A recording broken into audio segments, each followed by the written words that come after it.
Hi friends, mastmaga.comಗೆ ಸ್ವಾಗತ. ನಾನು ಅಮರ್ ಪ್ರಸಾದ್. ವಾಹನಗಳಿಗೆ ಇನ್ಶೂರೆನ್ಸ್ ಮಾಡಿಸೋ ಬಗ್ಗೆ ನಿಮ್ಮಲ್ಲಿ ತುಂಬ ಜನಕ್ಕೆ ತುಂಬ ಕನ್ಫ್ಯೂಷನ್ಸ್ ಇರ್ಬೋದು. ಇದರಲ್ಲಿ ನಾನಾ ಟೈಪ್ಸ್ ಇರೋದ್ರಿಂದ ಯಾವ ರೀತಿ ಇನ್ಶೂರೆನ್ಸ್ ತಗೋಬೇಕು ಅನ್ನೋ ಗೊಂದಲ ಕೂಡ ತುಂಬ ಜನಕ್ಕಿರುತ್ತೆ. ರಿನ್ಯೂವಲ್ ಮಾಡ್ಸೋಕ್ಕೆ ಹೋಗ್ತಾರೆ, ಅಲ್ಲಿ ಟೈಪ್ಸ್ ನೋಡಿ ಗಾಬರಿಯಾಗಿ ತುಂಬ ಜನ ಸುಮ್ಮನಾಗ್ತಾರೆ. ಸೊ ಈ ವೆಹಿಕಲ್ ಅಥವಾ ಮೋಟಾರ್ ಇನ್ಶೂರೆನ್ಸ್ ಅಂದ್ರೇನು, ಅದರ ಕ್ಲೈಮಿಂಗ್ ಪ್ರೊಸೀಜರ್ ಹೇಗಿರುತ್ತೆ, ಇದಕ್ಕೆ ಸಂಬಂಧಪಟ್ಟ ವಿಚಾರಗಳನ್ನು ಕ್ವಿಕ್ ಆಗಿ ಎಕ್ಸ್ಪ್ಲೇನ್ ಮಾಡ್ತೀವಿ. ಜೊತೆಗೆ ಪೇ ಅಸ್ ಯು ಡ್ರೈವ್ ಅಂದರೆ ನೀವು ಎಷ್ಟು ವಾಹನ ಓಡಿಸ್ತೀರಿ ಅದಕ್ಕೆ ತಕ್ಕ ಹಾಗೆ ಕಮ್ಮಿ ವಾಹನ ಓಡಿಸೋರು ಕಮ್ಮಿಯ ಇನ್ಶೂರೆನ್ಸ್ ಮಾಡಿಸೋ ಫೀಚರ್ ಕೂಡ ಬಂದಿದೆ. ಅದನ್ನು ಕೂಡ ಎಕ್ಸ್ಪ್ಲೇನ್ ಮಾಡ್ತೀವಿ. ಕಡೆ ತನಕ ಮಿಸ್ ಮಾಡಿದೆ ನೋಡಿ. ವೆಹಿಕಲ್ ಇನ್ಶೂರೆನ್ಸ್ ಸ್ನೇಹಿತರೆ, ನಮ್ಮ ದೇಶದಲ್ಲಿ ಪ್ರತಿ 3 ನಿಮಿಷಕ್ಕೆ ಒಬ್ಬರು ರೋಡ್ ಆಕ್ಸಿಡೆಂಟಲ್ಲಿ ಪ್ರಾಣ ಬಿಡ್ತಾ ಇದ್ದಾರೆ. ಪ್ರತಿದಿನಕ್ಕೆ 462 ಜನ ರಸ್ತೆಗಳಲ್ಲಿ ಬಲಿಯಾಗ್ತಿದ್ದಾರೆ.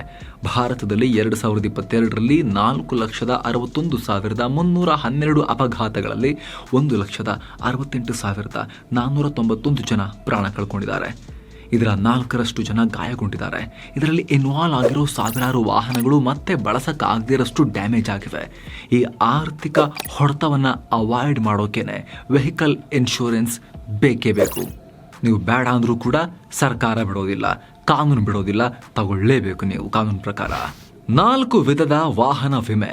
ಒಂದು ಥರ್ಡ್ ಪಾರ್ಟಿ ಇನ್ಶೂರೆನ್ಸ್, ಇನ್ನೊಂದು ಕಾಂಪ್ರಿಹೆನ್ಸಿವ್ ಇನ್ಶೂರೆನ್ಸ್, ಇನ್ನೊಂದು ಪೇ ಆಸ್ ಯು ಡ್ರೈವ್, ಇನ್ನೊಂದು ಓನ್ ಡ್ಯಾಮೇಜ್ ಇನ್ಶೂರೆನ್ಸ್. ಮೊದಲಿಗೆ ಪೇ ಆಸ್ ಯು ಡ್ರೈವ್ ಅನ್ನೋ ಹೊಸ ಫೀಚರ್ ಬಗ್ಗೆ ನೋಡೋಣ. ಅಂದರೆ ವಾಹನವನ್ನು ಎಷ್ಟು ಬಳಕೆ ಮಾಡ್ತಿರೋ ತಕ್ಕ ಹಾಗೆ ಇನ್ಶೂರೆನ್ಸ್ ಮಾಡಿಸೋದು, ಇದು ಹೊಸ ಕಾನ್ಸೆಪ್ಟ್. ಇದೇನು ಅಂದರೆ ತುಂಬ ಕಮ್ಮಿ ಗಾಡಿ ಬಳಸೋರಿಗೆ ತುಂಬ ಯೂಸ್ಫುಲ್ ಆಗಬಹುದು. ಕೆಲವ್ರು ಏನು ಮಾಡ್ತಾರೆ, ಗಾಡಿ ಒಂದು ಬೇಕಾಗುತ್ತೆ ರೀ, ಅರ್ಜೆಂಟಿಗೆ ಆ ಕಡೆ ಹೋಗಿ ಗಾಡಿ ಇಲ್ಲ ಅಂಥೇಳಿ ಒಂದು ಕಾರ್ ತಗೊಂಡಿರ್ತಾರೆ, ಕವರ್ ಹಾಕಿಟ್ಟಿರ್ತಾರೆ, ಭಾಳ ಅಪರೂಪಕ್ಕೆ ತೆಗಿತಾರೆ. ತಿಂಗಳಿಗೆ 1 ಸಲ ಅಥವಾ 6 ತಿಂಗಳಿಗೆ 2 ಸಲ, ವರ್ಷಕ್ಕೊಂದು 4 ಸಲ, ಈ ಥರ ಮಾತ್ರ ಗಾಡಿ ತೆಗಿಯೋರು ಕೂಡ ಇದ್ದಾರೆ. ರೇರ್ಲಿ ಯೂಸ್ ಮಾಡ್ತಾರೆ. ಅಂಥವ್ರಿಗೆ ಇದರಿಂದ ಲಾಭ ಆಗ್ಬೋದು. ಅವರು ಮೋಟಾರ್ ಇನ್ಶೂರೆನ್ಸ್ ಪ್ರೀಮಿಯಂನಲ್ಲಿ ಸೇವ್ ಮಾಡೋಕ್ಕೆ ಸಾಧ್ಯ ಆಗುತ್ತೆ. ಇದು ಎಂಥವ್ರಿಗೆ ಈ ಪಾಲಿಸಿ ಅನ್ವಯ ಆಗುತ್ತಂದರೆ, ವರ್ಷಕ್ಕೆ 15,000 ಕಿಲೋಮೀಟರ್ ಮೇಲೆ ಗಾಡಿ ಓಡಿಸಲ್ಲ ಅನ್ನೋರಿಗೆ ಅನ್ವಯ ಆಗುತ್ತೆ. ಟ್ರಸ್ಟ್ ಮೀ, ಭಾರತದಲ್ಲಿ ಹೆಚ್ಚಿನ ಜನರಿಗೆ ಅನ್ವಯ ಆಗುತ್ತೆ. ಹೆಚ್ಚಿನ ಜನರು 10,000 ಕಿಲೋಮೀಟ್ರ್ ದಾಟಿಸೋದಿಲ್ಲ ಭಾರತದಲ್ಲಿ. ಹೆಚ್ಚಿನ ಜನರು, ಎಲ್ಲರೂ ಅಲ್ಲ. ನಾನು 20,000 ಓಡಿಸ್ತೀನಿ ಅಂತ ಕೆಲವರು ಹೇಳ್ಬೋದು, ಎಲ್ಲರೂ ಅಲ್ಲ, ಹೆಚ್ಚಿನ ಜನರು ಇಷ್ಟೆಲ್ಲ ಗಾಡಿ ಓಡಿಸಲ್ಲ. ಅಂಥವರಿಗೆ ಈ ಪಾಲಿಸಿಯಲ್ಲಿ, ಪೇ ಆಸ್ ಯು ಡ್ರೈವ್ ಪಾಲಿಸಿಯಲ್ಲಿ ಓನ್ ಡ್ಯಾಮೇಜ್ ಪ್ರೀಮಿಯಂನಲ್ಲಿ 10% ತನಕ ಸೇವ್ ಮಾಡೋಕ್ಕೆ ಸಾಧ್ಯ ಆಗುತ್ತೆ. ಈ ಪಾಲಿಸಿ ತಗೋಬೇಕಂದ್ರೆ ಏನೆಲ್ಲ ಮಾಡೋಕ್ಕಿರುತ್ತೆ, ಪಾಲಿಸಿ ಹೋಲ್ಡರ್ಗಳು ತಮ್ಮ ಪ್ರೆಸೆಂಟ್ ಪಾಲಿಸಿ ಎಕ್ಸ್ಪೈರ್ ಆಗೋಕ್ಕಿಂತ ಮುಂಚೆ ತಮ್ಮ ಕಾರ್ನ ವಿಡಿಯೋವನ್ನು ರೆಕಾರ್ಡ್ ಮಾಡಿ ಅಪ್ಲೋಡ್ ಮಾಡಬೇಕು. ಓಡೋಮೀಟರ್ದೆಲ್ಲ ಅದರಲ್ಲಿ ನೀಟಾಗಿ ಅವರು ಕ್ಯಾಪ್ಚರ್ ಮಾಡಿರಬೇಕು. ಜೊತೆಗೆ ವರ್ಷಕ್ಕೆ 15,000ಕ್ಕಿಂತ ನಾ ಹೆಚ್ಚು ಓಡಿಸಲ್ಲ ಅನ್ನೋದು ಕ್ಲಾರಿಟಿ ಅವ್ರಿಗಿರಬೇಕು. ಅಂಥವರು ಈ ಇನ್ಶೂರೆನ್ಸನ್ನು ಮಾಡಿಸ್ಬೋದು. ಒಕೇಶನಲ್ ಡ್ರೈವರ್ಗಳು, ಅಪರೂಪ ಗಾಡಿ ತೆಗೆಯೋರಾಗಲೇ ಹೇಳಿದ ಹಾಗೆ, ಅಥವಾ ಮನೇಲಿ ಒಂದಕ್ಕಿಂತ ಹೆಚ್ಚು ಕಾರುಗಳನ್ನು, ಕೆಲವರಿಗೆ ಪ್ಯಾಷನ್ ಇರುತ್ತೆ, ಕಾರ್ ಹಿಡ್ಕೋಬೇಕು, ದುಡ್ಡಿದೆ ನನ್ನ ಹತ್ರ ಹಿಡ್ಕೋಬೇಕು ಅನ್ನೋದಿರುತ್ತೆ. ಅಥವಾ ಇನ್ಯಾವುದೋ ಕಾರಣಕ್ಕೆ ಮನೇಲಿ ಒಂದಕ್ಕಿಂತ ಹೆಚ್ಚು ಗಾಡಿ ಇದೆ. ಕೆಲವೊಂದನ್ನು ನಾವು ಜಾಸ್ತಿ ಓಡಿಸೋದೇ ಇಲ್ಲ, ಸಣ್ಣ ಪುಟ್ಟ ಓಡಾಡೋಕ್ಕೆ ಮಾತ್ರ ಬಳಸ್ತೀವಿ, ಕೆಲವೊಂದನ್ನು ಲಾಂಗಿಗೆ ಬಳಸ್ತೀವಿ, ಒಂದು ಗಾಡಿ ಸುಮ್ಮನೆ ನಿಂತಿರುತ್ತೆ. ಅಂಥವರು ಈ ರೀತಿ ಜಾಸ್ತಿ ಓಡದ ಗಾಡಿಗೆ, ಅಥವಾ 2 ಗಾಡಿ ಜಾಸ್ತಿ ಓಡಲ್ಲ ಅಂದರೆ 2 ಗಾಡಿಗೂ ಈ ರೀತಿಯ ಇನ್ಶೂರೆನ್ಸನ್ನು ಆಪ್ಟ್ ಮಾಡ್ಕೋಬೋದು. ಆಗಲೇ ಹೇಳಿದ ಹಾಗೆ ಓನ್ ಡ್ಯಾಮೇಜ್ ಪ್ರೀಮಿಯಂನಲ್ಲಿ 10% ತನಕ ಸೇವ್ ಮಾಡೋಕ್ಕೆ ಸಾಧ್ಯ ಆಗುತ್ತೆ ಇಂತಹ ಇನ್ಶೂರೆನ್ಸ್ಗಳಲ್ಲಿ. ಹೇಗೆ ಮಾಡಿಸೋದು, ಈ ಇನ್ಶೂರೆನ್ಸನ್ನು ಹೇಗೆ ಮಾಡಿಸೋದು, ಏನೂ ಇಲ್ಲ. ಡಿಸ್ಕ್ರಿಪ್ಷನಲ್ಲಿ ಟಾಪ್ ಕಾಮೆಂಟ್ನಲ್ಲಿ ಲಿಂಕನ್ನು ಕೊಟ್ಟಿರ್ತೀವಿ. ಅಲ್ಲಿಗೆ ಹೋದರೆ ನೀವು ಭಾರತದ ಎಲ್ಲ ಇನ್ಶೂರೆನ್ಸ್ ಕಂಪ್ನಿಗಳದ್ದು, 20ಕ್ಕೂ ಅಧಿಕ ಇನ್ಶೂರೆನ್ಸ್ ಕಂಪ್ನಿಗಳದ್ದು ಎಲ್ಲ ಪ್ಲಾನನ್ನು ಕಂಪೇರ್ ಮಾಡಿ ನಿಮಗೆ ಬೇಕಾದ ಪ್ಲಾನನ್ನು ಪರ್ಚೇಸ್ ಮಾಡ್ಬೋದು. ಅದು ಪೇ ಆಸ್ ಯು ಡ್ರೈವ್ ಆಗಿರ್ಬೋದು, ಅಥವಾ ಇತರ 3 ಕ್ಯಾಟಗರಿ ಹೇಳಿದ್ವಲ್ಲ, ಅದರಲ್ಲಿ ಯಾವ ಕ್ಯಾಟಗರಿ ಇನ್ಶೂರೆನ್ಸ್ ಅನ್ನ ಬೇಕಾದರೂ ಕೂಡ ನೀವು ಪರ್ಚೇಸ್ ಮಾಡಬಹುದು. ಡಿಸ್ಕ್ರಿಪ್ಷನ್ ಅಲ್ಲಿ ಟಾಪ್ ಕಾಮೆಂಟ್ ನಲ್ಲಿ ಲಿಂಕ್ ಅನ್ನು ನಾವು ಕೊಟ್ಟಿರ್ತೀವಿ. ಈಗ ಉಳಿದ ಇನ್ಶೂರೆನ್ಸ್ ಟೈಪ್ಸ್ ಅನ್ನ ಕೂಡ ಕ್ವಿಕ್ ಆಗಿ ನೋಡ್ಬಿಡೋಣ. Third party insurance. ಸ್ನೇಹಿತರೆ, ಥರ್ಡ್ ಪಾರ್ಟಿ ಇನ್ಶೂರೆನ್ಸ್ ನಿಮ್ಮ ಜೊತೆ ಆಕ್ಸಿಡೆಂಟ್ ಆದೋರ ಡ್ಯಾಮೇಜ್ ಗಳನ್ನ ಭರಿಸೋಕೆ ಬಳಕೆ ಆಗುತ್ತೆ. ಈ ಇನ್ಶೂರೆನ್ಸ್ ನಮ್ಮ ದೇಶದಲ್ಲಿ ಕಡ್ಡಾಯ.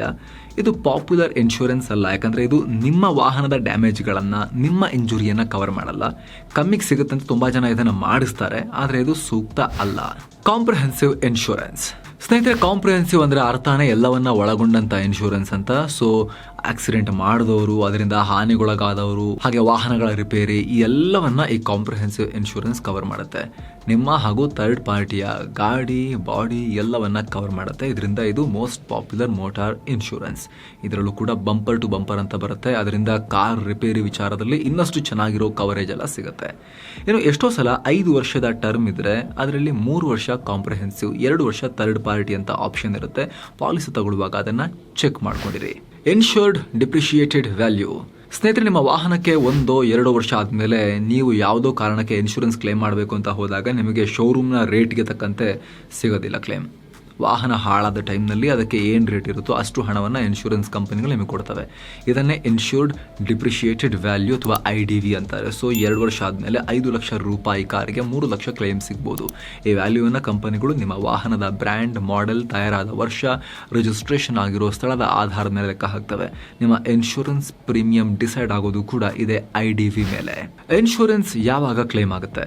ನಿಮ್ಮ ವಾಹನ ಕಳ್ಳತನ ಆದರೆ, ನೀವು ಅದನ್ನು ಕಳ್ಕೊಂಡ್ರೆ, ಆಕ್ಸಿಡೆಂಟ್ನಿಂದ ಹಾಳಾದರೆ, ಬೆಂಕಿ ಬಿದ್ದರೆ, ಸ್ಫೋಟ ಆದರೆ, ಪ್ರವಾಹನೋ ಇನ್ನೇನೋ ಒಂದು ಕೊಚ್ಕೊಂಡು ಹೋದರೆ, ಪ್ರತಿಭಟನೆ ಮಾಡುವಾಗ ಯಾರೋ ಬೆಂಕಿ ಇಟ್ಟರೆ ಪುಂಡ್ರು, ಈ ರೀತಿ ಆದರೆ ನಿಮ್ಮ ವಾಹನಕ್ಕೆ ಇನ್ಶೂರೆನ್ಸ್ ಕವರೇಜ್ ಸಿಗುತ್ತೆ. ಯಾವುದಕ್ಕಾಗಲ್ಲ ಅಂದರೆ ವಾಹನಗಳ ಟೆಕ್ನಿಕಲ್ ಪ್ರಾಬ್ಲಮ್ಗಳು, ಹಲವು ವರ್ಷ ಓಡಿದ ಮೇಲೆ ಇಂಜಿನ್ ಪ್ರಾಬ್ಲಮ್ ಬರೋದು, ಬ್ರೇಕ್ ಫೇಲ್ ಆಗೋದು, ನಾರ್ಮಲ್ ಆಗಿ ನಾವು ಗಾಡಿ ಸರ್ವಿಸ್ ಮಾಡಿಸುವಾಗ ಮಾಡೋ ರೆಗ್ಯುಲರ್ ವೇರ್ ಆ್ಯಂಡ್ ಟೇರ್ ಖರ್ಚುಗಳು ಇನ್ಶೂರೆನ್ಸ್ನಲ್ಲಿ ಕವರ್ ಆಗಲ್ಲ. ವಾಹನ ಚಲಾಯಿಸ್ತಾ ಇದ್ದ ವ್ಯಕ್ತಿ ಬಳಿ ಡ್ರೈವಿಂಗ್ ಲೈಸೆನ್ಸ್ ಇಲ್ಲ ಅಂದರೆ, ಮದ್ಯಪಾನ ಮಾಡಿದರೂ ಕೂಡ ಕವರ್ ಆಗೋದಿಲ್ಲ. ಶೋರೂಮ್ ಬಿಟ್ಟು ಹೊರಗೆ ಸರ್ವಿಸ್ ಮಾಡಿಸಿ ಅದರಿಂದ ವಾಹನದ ಒರಿಜಿನಲ್ ಪಾರ್ಟ್ಗಳಿಗೆ ಹೊರಗಿನ ರಿಪೇರ್ನಿಂದ ಡ್ಯಾಮೇಜ್ ಆಗಿದ್ರೆ, ಅದರಿಂದ ಇಂಜಿನ್ ಆಯಿಲ್ ಲೀಕೇಜ್ ಸಮಸ್ಯೆ ಬಂದಿದ್ರೆ, ಅದರಿಂದ ವಾಹನದ ವಾರಂಟಿ ಅಥವಾ ಗ್ಯಾರಂಟಿ ಕ್ಯಾನ್ಸಲ್ ಆಗಿದ್ರೆ ಆಗಲೂ ನೀವು ಇನ್ಶೂರೆನ್ಸ್ ಕ್ಲೇಮ್ನಲ್ಲಿ ಸಮಸ್ಯೆ ಫೇಸ್ ಮಾಡಬೇಕಾಗುತ್ತೆ. ಇನ್ಶೂರೆನ್ಸ್ ಕ್ಲೇಮ್ ಮಾಡೋದು ಹೇಗೆ? ಇದು ಬಹಳ ಮುಖ್ಯ ವಿಚಾರ. ಮೋಟಾರ್ ಇನ್ಶೂರೆನ್ಸ್ ಕ್ಲೇಮ್ ಮಾಡೋಕೆ 6 ಸ್ಟೆಪ್ಸ್ ಇದೆ ಒಟ್ಟು. ಒಂದು, ನಿಮಗೆ ಪಾಲಿಸಿ ಕ್ಲೇಮ್ ಮಾಡೋ ಸಂದರ್ಭ ಬಂದ ತಕ್ಷಣ ನಿಮ್ಮ ಪಾಲಿಸಿ ಇರೋ ಕಂಪನಿಗೆ ನೀವು ಮಾಹಿತಿಯನ್ನು ಕೊಡಬೇಕು. ನಿಮ್ಮ ವಾಹನದ ಡ್ಯಾಮೇಜ್ ಬಗ್ಗೆ ಮಾಹಿತಿಯನ್ನು ಕೊಡಬೇಕು. ಯಾವುದನ್ನು ಯಾವುದೇ ಕಾರಣಕ್ಕೂ ಮರೆಮಾಚಬಾರದು. ಕಂಪನಿಗೆ ಇನ್ಶೂರೆನ್ಸ್ ಕ್ಲೇಮ್ ಫಾರ್ಮ್ ಸಬ್ಮಿಟ್ ಮಾಡಬೇಕು. ಪೊಲೀಸ್ ಕಂಪ್ಲೇಂಟ್ ಕೂಡ ಕೊಡಬೇಕು. FIR ಫೈಲ್ ಮಾಡಬೇಕು. ಆಕ್ಸಿಡೆಂಟ್ ಆದರೆ ಕಂಪ್ಲೇಂಟ್ ಆಗೇ ಆಗುತ್ತೆ. ಆದರೆ ವಾಹನ ಕಳುವಾಗೋದು ಇತ್ಯಾದಿ ಏನಾದರೂ ಆದರೆ ನೀವಾಗೆ ದೂರು ಕೊಡಬೇಕು. ಆ ದೂರು ಕಾಪಿಯನ್ನು ಕೊಡಬೇಕು. ಆಕ್ಸಿಡೆಂಟ್ ಅಥವಾ ಯಾವುದೇ ಘಟನೆ ನಡೆದ ಸ್ಥಳದಲ್ಲಿ ಡ್ಯಾಮೇಜ್ ಆಗಿರೋ ವಾಹನದ ಫೋಟೋವನ್ನು ಸ್ಥಳದಲ್ಲೇ ತಗೊಳ್ಳಿ. ಪ್ರೂಫ್ಗಾಗಿ ಎಷ್ಟಾಗುತ್ತಷ್ಟು ಫೋಟೋ, ವಿಡಿಯೋವನ್ನು ಆದ ತಕ್ಷಣ ಕ್ಯಾಪ್ಚರ್ ಮಾಡಿ ಇಟ್ಕೊಂಡಿರಿ.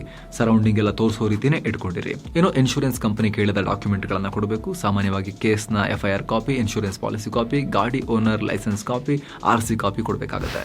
No claim bonus. ಕ್ಲೇಮ್ ಮಾಡೋದು ಹೇಗೆ ಅಂತ ಹೇಳಿದ್ವಿ. ಇಲ್ಲ, ನಾನು ಚೆನ್ನಾಗಿ ಓಡಿಸ್ತೀನಿ, ಎಲ್ಲೂ ನಾನು ಡ್ಯಾಮೇಜ್ ಮಾಡ್ಕೊಂಡಿಲ್ಲ, ಕ್ಲೇಮ್ ಮಾಡೋಂಥ ಸಂದರ್ಭ ಆ ಥರದ್ದೇನು ಪ್ರಾಬ್ಲಮ್ ನನಗೆ ಆಗಿಲ್ಲ, ಆರಾಮಾಗಿ ಓಡಿಸ್ಕೊಂಡಿದ್ದೀನಿ ಅಂತ ಹೇಳಿದ್ರೆ ನೋ ಕ್ಲೇಮ್ ಬೋನಸ್ ಅಂತಲೂ ಒಂದು ಫೀಚರ್ ಇರುತ್ತೆ.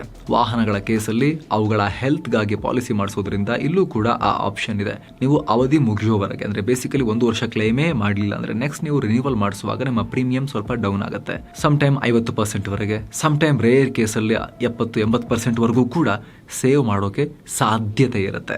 ಇದರ ಜೊತೆಗೆ ನೀವು ನೆನಪಿಡಬೇಕಾಗಿರೋ ಇನ್ನೊಂದು ವಿಚಾರ ಏನು ಅಂದರೆ, ನಿಮ್ಮ ಇನ್ಶೂರೆನ್ಸ್ ಅವಧಿ ಮುಗಿಯೋ ಒಳಗೆ ಲ್ಯಾಪ್ಸ್ ಆಗೋದ್ರ ಒಳಗೆ ಪ್ರೀಮಿಯಂ ಕಟ್ಟೋದು. ಯಾಕಂದ್ರೆ ಪಾಲಿಸಿ ಲ್ಯಾಪ್ಸ್ ಆದರೆ ಮತ್ತೆ ರಿನ್ಯೂವಲ್ ಮಾಡಿಸೋಕೆ ಹೆಚ್ಚಿನ ಪ್ರೀಮಿಯಂ ಕಟ್ಟಬೇಕು. ಅಷ್ಟು ಮಾತ್ರ ಅಲ್ಲ, ತುಂಬಾ ಡಿಲೇ ಆಯಿತು ಅಂದರೆ ರಿನ್ಯೂವಲ್ ರಿಕ್ವೆಸ್ಟ್ ರಿಜೆಕ್ಟ್ ಆಗಿ ಪಾಲಿಸಿನೇ ಕ್ಯಾನ್ಸಲ್ ಆಗೋ ಚಾನ್ಸಸ್ ಇರುತ್ತೆ. ಎಲ್ಲಕ್ಕಿಂತ ಹೆಚ್ಚಾಗಿ ನೀವು ದಂಡ ಕಟ್ಟೋ ಸಂದರ್ಭ ಕೂಡ ಬರ್ಬೋದು. ಹಾಗಾಗಿ ಡೇಟ್ಗಿಂತ ಮುಂಚೆನೆ ನೀಟಾಗಿ ರಿನ್ಯೂವಲ್ ಮಾಡಿಸಿ ಇಟ್ಕೊಂಡಿರಿ. ಜೊತೆಗೆ ಸ್ನೇಹಿತರೆ, ಇನ್ನೂ ಮೈಂಡಲ್ಲಿ ಇಟ್ಕೋಬೇಕಾಗಿರೋ ವಿಚಾರ ಏನು ಅಂದರೆ, ಇತ್ತೀಚಿನ ಪ್ಲಾನ್ಗಳಲ್ಲಿ ನಿಮಗೆ 24 hour ರೋಡ್ ಸೈಡ್ ಅಸಿಸ್ಟೆನ್ಸ್ ಸಿಗುತ್ತೆ. ಅಂದರೆ ಆನ್ ರೋಡ್ನಲ್ಲಿ ಪೆಟ್ರೋಲ್ ಖಾಲಿ ಆಗೋದು, ಪಂಚರ್ ಆಗೋದೆಲ್ಲ ಆದರೆ ಎಮರ್ಜೆನ್ಸಿ ಸರ್ವಿಸ್, ಟೋಯಿಂಗ್ ಸರ್ವಿಸ್, ನಿಮ್ಮ ಕಾರ್ ಕೀ ಕಳುವಾದರೆ ಕೀ ಹಾಗೂ ಲಾಕ್ಗಳ ರಿಪ್ಲೇಸ್ಮೆಂಟ್, ಇದೆಲ್ಲ ಚಾರ್ಜಸ್ ಕವರ್ ಸೇರಿ ಬೇರೆ ಬೇರೆ ಥರ ಫೀಚರ್ಸ್ ಎಲ್ಲ ಬಂದಿದ್ದಾವೆ ಈಗ. ಸೊ ನಿಮ್ಮ ಇನ್ಶೂರೆನ್ಸ್ ಪಾಲಿಸಿ ಎಕ್ಸ್ಪೈರ್ ಆಗೋಕ್ಕಿಂತ ಮುಂಚೆ ತುಂಬ ಲಾಸ್ಟ್ ಮೂಮೆಂಟ್ ತನಕ ಕಾಯ್ದೆ ಡಿಸ್ಕ್ರಿಪ್ಷನಲ್ಲಿ ಹಾಗೂ ಟಾಪ್ ಕಾಮೆಂಟ್ನಲ್ಲಿ ಕೊಟ್ಟಿರೋ ಲಿಂಕ್ ಮೂಲಕ ನೀವು ಭಾರತದ ಎಲ್ಲ ಟಾಪ್ ಕಂಪನಿಗಳ ಇನ್ಶೂರೆನ್ಸ್ ಪ್ಲಾನ್ಗಳನ್ನು, ಮೋಟಾರ್ ಇನ್ಶೂರೆನ್ಸ್ ಪ್ಲಾನ್ಗಳನ್ನು ಕಂಪೇರ್ ಮಾಡಿ ಪರ್ಚೇಸ್ ಮಾಡ್ಬೋದು. ನಿಮ್ಮ ಕಾರ್ಗೆ, ಬೈಕ್ಗೆ ನೀವು ಇನ್ಶೂರೆನ್ಸನ್ನು ಮಾಡಿಸ್ಬೋದು. ಡಿಸ್ಕ್ರಿಪ್ಷನಲ್ಲಿ ಟಾಪ್ ಕಾಮೆಂಟ್ನಲ್ಲಿ ಲಿಂಕನ್ನು ಕೊಟ್ಟಿರ್ತೀವಿ. Thank you so much. ಮತ್ತೆ ಭೇಟಿ ಆಗ್ತಿರೋಣ. ನಮಸ್ತೆ.